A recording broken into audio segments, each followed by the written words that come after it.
Hey, Coach, it's Trevor. Kevin Steele has bounced around a lot over the years. Been Alabama, LSU, Tennessee. You faced him a couple of times when he was at Auburn. How has he evolved since you let him go 11 years ago as a coach? And what are some of the common characteristics of his defenses?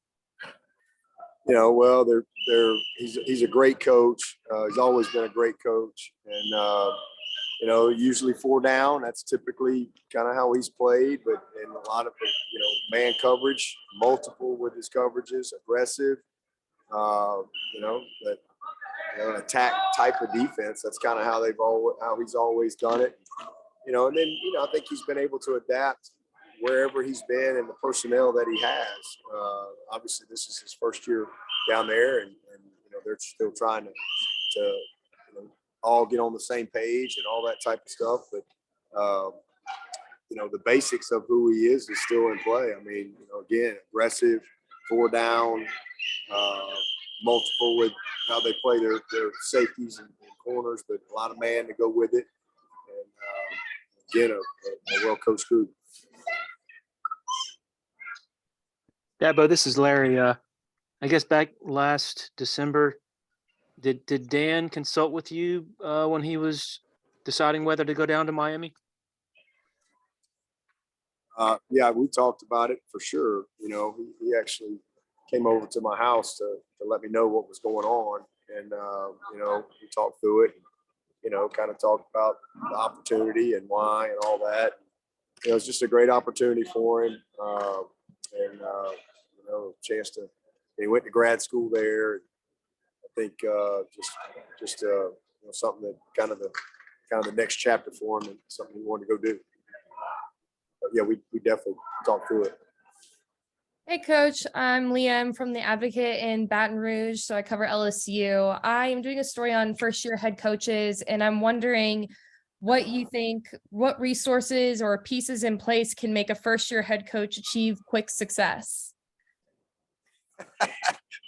Bunch of good players. That'd be the first thing.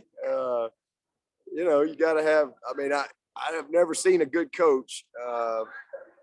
I've never seen a good coach that didn't have good players, and especially a good quarterback and a good staff around him. So I think that's the basics right there.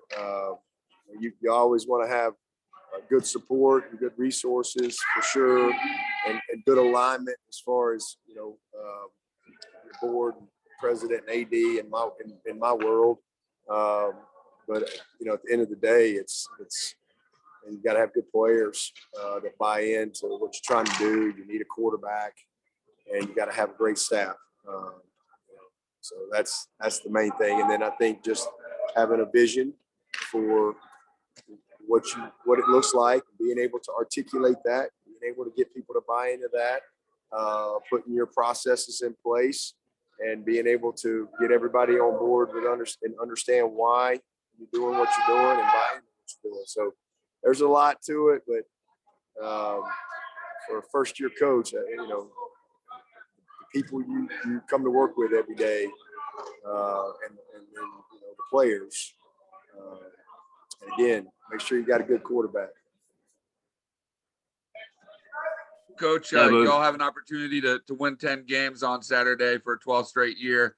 Had to overcome a shortened COVID season in 2020. Last year had to overcome all the injuries and adversity. None of your players opted out in the bowl game, which was highly unusual. How much pride do your players take in keeping that run going?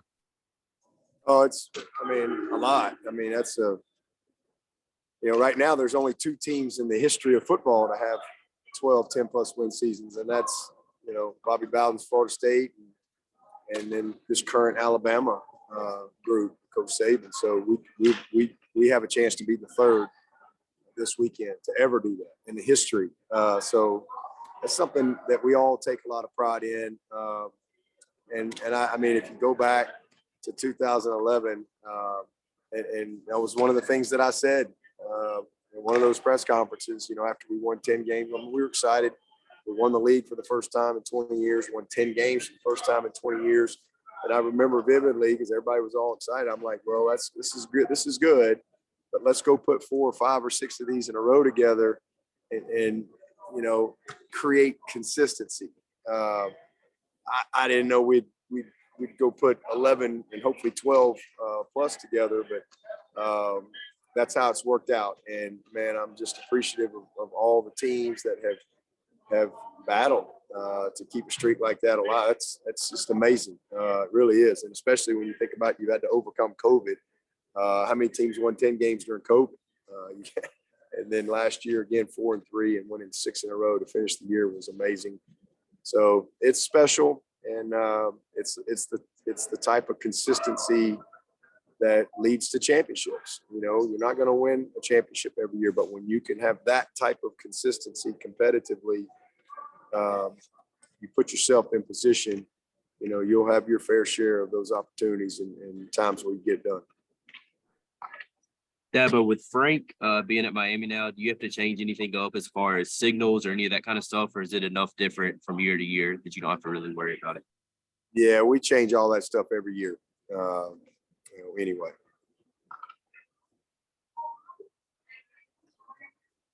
Coach, I was actually going to ask you about Cole Turner, what wasn't able to make it to the press conference yesterday, and you mentioned him. Has he continued to impress you in practice as much as he did in August? And I guess is his size just his biggest shortcoming right now? Oh, his size is a blessing. He's long, man. He's really a long, strong kid. I mean, obviously he's going to continue to fill out, but I don't really see a size really muscle. Yeah, no, I mean he's put together pretty good. I mean he's worked hard since he's got here, but I think the biggest shortcoming is just experience. I mean he hasn't played a ton of football, but he's a very natural guy, and the biggest challenge has been just kind of not playing him. But I'm excited that we can, over the last part of the season here, be able to start getting some experience on special teams and just try to get him in some games when we can here or there, and to know that we got a guy like that'll be ready, that we could put in there and I think play well for us if we got to have it. But he's got a bright future. He really does. Again, just came in here without a lot of experience playing football, but it's come easy for him. I mean, he really is a smart kid. He's got great instincts. He understands the game. He does things naturally. He does things that are really hard for a guy to normally learn. He does them very naturally, and his ball skills are off the chart. So, and he can fly. I mean, absolutely fly. He's easily one of the probably top 3 or 4 fastest kids on this team. And so I'm excited about, his opportunity moving forward.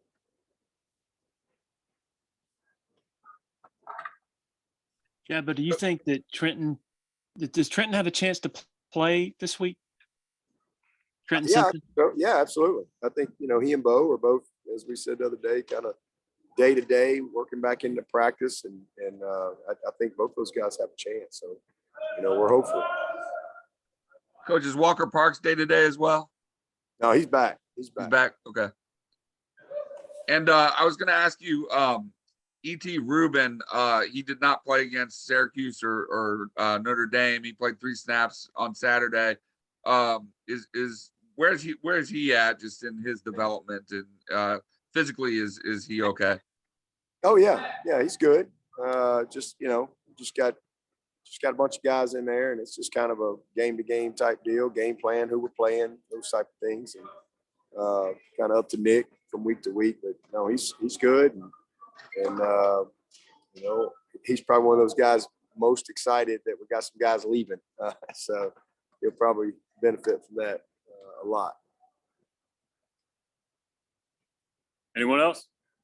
Yeah, Dabo, I was going to ask you. You told DJ last week. You said you told him it was do or die. Just curious how the die would have been defined had things not gone well. Did it mean you would have gone totally with Cade, or just curious what those terms would have been? Yeah, I don't know. We didn't have to deal with it, but bottom line is you got to play better, or you got to do something different. So, what does that look like? It's really no set. You put somebody in there, they may not do well, but he, as I said, he dude. So he played well, and he's played well 8 games. 8 of our 10 games, he's played good. And he's had 2 that didn't play well, and they were in a row. So to have 3 bad ones in a row would have been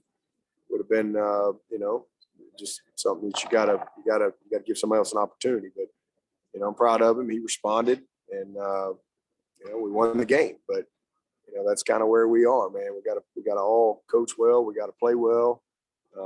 This is the 4th quarter of our season, and it's on all of us to be at our best right now. Yeah, but this is Chap with the state. I saw Hunter Rayburn on the senior list for this weekend. Just wondering what it's been like having him as a student assistant, how he's doing, and what it's going to be like to honor him.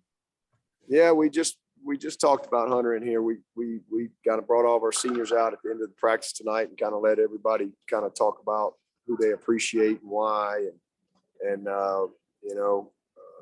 Hunter was one of the guys that got talked about because the guy worked his butt off to become a starter and a really good player, and all in front of him. And then all of a sudden, man, God takes football away from you, which that can happen. This is a tough game, but how he's responded, and he didn't want to miss anything. He wanted to be a part of everything that has happened since he decided he was told he couldn't play, and he made that decision to hang him up.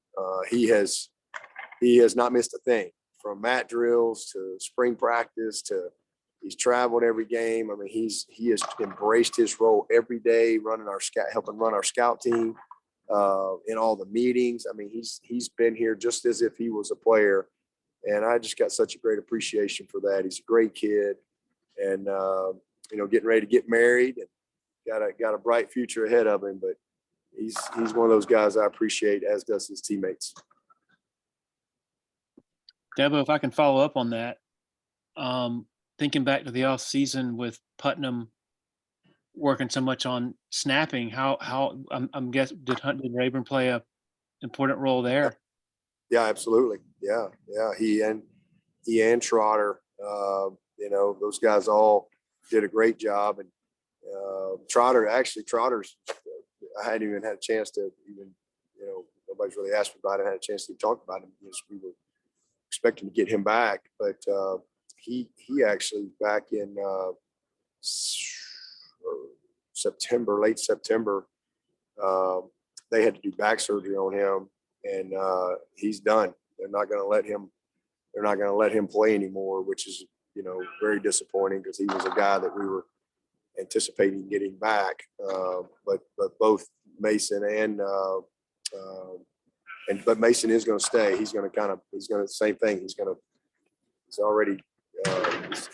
through the back surgery, and he's still rehabbing right now. He's gotten back now where they're letting him, walk briskly and run underwater a little bit, but he's going to transition and kind of take the whistle from Hunter Rayburn, if you will. And I'm really thankful that he's, I hate that he's not going to be able to play anymore, but I'm thankful that he's going to be able to be another, hand on deck next year. But those guys did a great job with Putnam in really helping him prepare and get ready. And man, what a job Putnam has done for us this year. I mean, he has really, and he's coming back. He reclassified, so he's definitely back next year. And the experience that he's gotten this year has been awesome, and how he's performed. I'm really, really proud of him. And, nobody works harder than Will Putnam. Coach, yeah, but with Trotter, I was just going to ask, with Trotter, how did y'all kind of discover that, and what was that whole process like? It was crazy. Honestly, he got out of bed and couldn't walk. He's never had a back problem. It's the weirdest thing ever. He literally got up one morning, came in and had a back issue.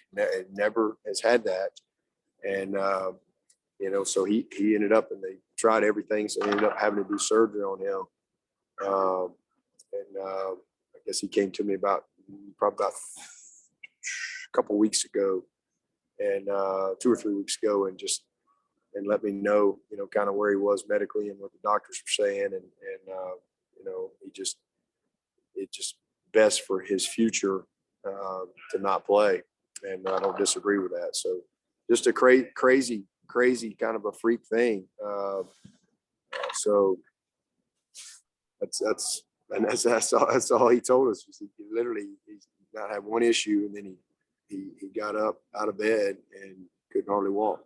So they had to go in and fix it, and it's a pretty serious situation. But that's how we found out. Coach, I know you looked at possibly getting a center out of the transfer portal back over the summer. With Trotter out, do you think you might go there again, or do you feel pretty good about your depth there with Linthicum and Howard?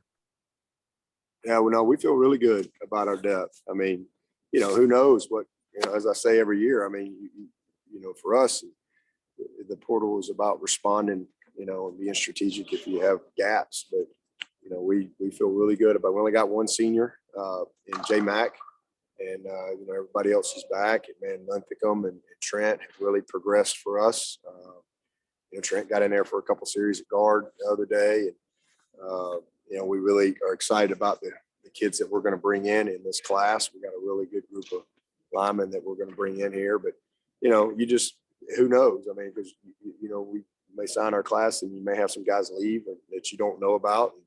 So you're always evaluating. But, we love the fact that we got Will Putnam back and a redshirt, sophomore next year in Linthicum and Trent. Coaches, Mallory, number 85, one of the more underrated tight ends in the country. I think so. I mean, he's a good player. I mean, I think the biggest thing is, they've had to play three quarterbacks, and but he's a good player, man. They got some long dudes around him, and I'm not sure who's going to play quarterback for him, but he's definitely a guy who, regardless of who's in there, can make plays.